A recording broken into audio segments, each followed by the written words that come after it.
Parliament election பக்கமா வரப்போகுதுன்னு ஒரு சூழ்நிலையில எந்த மாதிரி கூட்டணி அதிமுக இருந்தது எப்படி நிச்சயமாக கூட்டணி அமைகின்ற பொழுது உங்களை எல்லாம் அழைத்து பேசுவோம். அது எப்படி வெளியே சொல்ல முடியுமா? கூட்டணியெல்லாம் பேசப்பட்டு வருகிறது.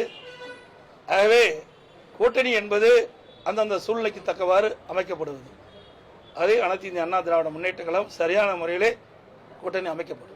தேர்தல் அறிக்கை தயாரிக்கும் பணி தொடங்க போறாங்க. ஆமா, இதுல வந்து மாநில நாளை தினம் அனைத்து இந்திய அண்ணா திராவிட முன்னேற்ற கழகம் தலைமை அறிவிக்கப்பட்ட அனைத்து இந்திய அண்ணா திராவிட முன்னேற்ற கழகத்தின் நாடாளுமன்ற தேர்தலை ஒட்டி தேர்தல் அறிக்கை தயாரிக்கிற பணி துவங்குகிறது. இதுல மாநில உரிமை மீட்பு அப்படிங்கிற ஒரு விஷயத்தை முன்வச்சிட்டு இருக்காங்க. இதுல அதிமுகவோட நிலைப்பாடு, அதாவது தேர்தல் அறிக்கை தயாரிக்கின்ற பணி இப்போ சொல்லிட்டா அது ரகசியமே இருக்காது. மாநில உரிமை மீட்பு எதையுமே இப்ப சொல்ல முடியாது. தேர்தல் அறிக்கை எல்லா பத்திரிகையும் அழைத்து கொடுக்கப்படும். தேர்தல் அறிக்கை தயாரிக்கின்ற பணி இப்பொழுது ஆரம்பிக்கப்பட்டுகின்றது. எங்களுடைய தேர்தல் அறிக்கை குழு அந்த பணி துவங்கி இருக்கின்றது. நாளை தினம் அது சிறப்பாக நடைபெறும். நீங்கள் எண்ணுகின்ற அளவிற்கு மக்களுக்கு எது நன்மை கிடைக்கின்றவோ, எது நம்ம உரிமை மீட்போமோ அதையெல்லாம் அதில் இடம்பெறும்.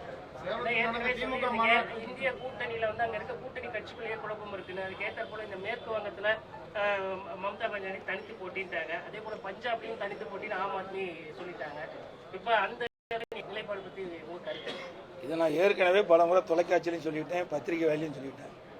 26 கட்சிகள் வெவ்வேறு கொள்கை கொண்டு கருத்துக்கள் கொண்ட கட்சிகள் எல்லாம் ஒன்றாக இணைந்துதான் இந்திய கூட்டணி என்ற ஒரு அமைப்பை ஏற்படுத்துகின்றது. அது எப்படி சரியா இருக்கும்? நான் ஏற்கனவே சொல்லிட்டு இருந்தேன், பத்திரிகையிலையும் ஊடகத்திலையும் அது வெளியே கொண்டு வந்தீங்க. ஒவ்வொரு கட்சியுடைய கொள்கை வெவ்வேறாக இருக்குது, கருத்துக்கள் வெவ்வேறாக இருக்கின்றது. அதன் அடிப்படையில் அவர்கள் ஒன்றாக இணைந்து செயல்படுவது கடினம். அது எதிர்பார்த்த ஒன்றுதான், அது நிறைவேறாது என்று நல்லாக தெரியும். இருந்தாலும் அந்த கூட்டணியை அமைப்பதற்காக முயற்சி செய்தார்கள். இன்றைய தினம் நீங்கள் மேற்கு வங்க முதலமைச்சர் மம்தா அவர்கள் இந்த இந்திய கூட்டணியிலிருந்து விலகிவிட்டதாக செய்திகள் வெளிவந்திருக்கின்றன. அதே போல கெஜ்ரிவால் அந்த கட்சியும் சில மாநிலத்தில் நாங்களும் கூட்டணியிலிருந்து விலகுவதாக பத்திரிகை செய்தி ஊடக செய்தி வெளிவந்து கொண்டிருக்கின்றன.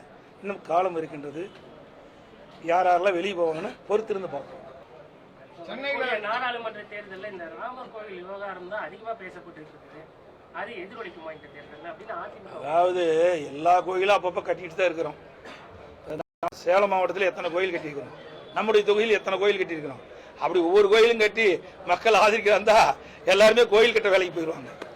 ஆகவே ஒவ்வொரு மதத்தை சார்பவர்களும் அவரவர்கள் விருப்பப்பட்ட கோயிலை கட்டுகிறார்கள், ஆலயத்தை கட்டுகிறார்கள், தொழுகிறார்கள். இன்றைக்கு இந்துக்கள் எல்லாம் ராமர் கோயில் கட்டுறாங்க, இஸ்லாமியர்னா மசூதி கட்டுறாங்க, கிறிஸ்தவர்னா தேவாலயத்தை கட்டுறாங்க. அவரவருக்கு விருப்பம் உள்ள அந்தந்த மதத்தை சேர்ந்தவர்கள் அவர்கள் ஆலயத்தை எழுப்புகிறார்கள். அதுக்காக ஒரு ஆலயம் எழுப்பிட்டா அவர்களே ஓட்டு போடுவான்னு சொல்ல முடியாது. அப்படி ஓட்டு போட்டா அதிமுக எப்பவுமே நம்ம எடப்பாடியில் அன்னபோஷா தான் இருக்கும். அத்தனை கோயில் கட்டி கொடுத்துருக்கிறார். ஏன் நஞ்சிட இஸ்ராயல் கோயில் கட்டி கொடுக்கலையா? மண்டபம் கட்டி கொடுக்கலையா? கடை கட்டி கொடுக்கலையா? இப்ப கூட நரசிம்ம நங்கவல்லியில் இன்னைக்கு நினைக்கிறேன், இன்னைக்கு கும்பாபிஷேகம் அதுவும் நாம ஆரம்பிச்சதுதான். எத்தனை கோயில், நிறைய கோயிலுக்கு அடிக்கல் நாட்டப்பட்டு கும்பாபிஷேகம் செஞ்சிருக்கிறோம். அது அனைத்து இந்திய அண்ணா திராவிட முன்னேற்ற கழக ஆட்சியில் தான். இன்றைக்கு எல்லா எங்கெங்கெல்லாம் பெரிய பெரிய கோயில் இருக்குதுலோ அங்கெல்லாம் அன்னதானம் வழங்கணும். இப்படி அதிகமான குடும்பங்களுக்கு செஞ்சோம். அனைத்து இந்திய அண்ணா திராவிட முன்னேற்ற கழக ஆட்சியில் தான் இன்றைக்கு ஆலயங்கள் எல்லாம் புதுப்பிக்கப்பட்டது. தேவாலயங்களுக்கெல்லாம் சிறப்பு நிதி கொடுத்தோம் பழுது பார்க்க. அதே போல மசூதிகளாம் சிறப்பு பழுது பார்க்க நாங்கள் நிதி கொடுத்தோம்.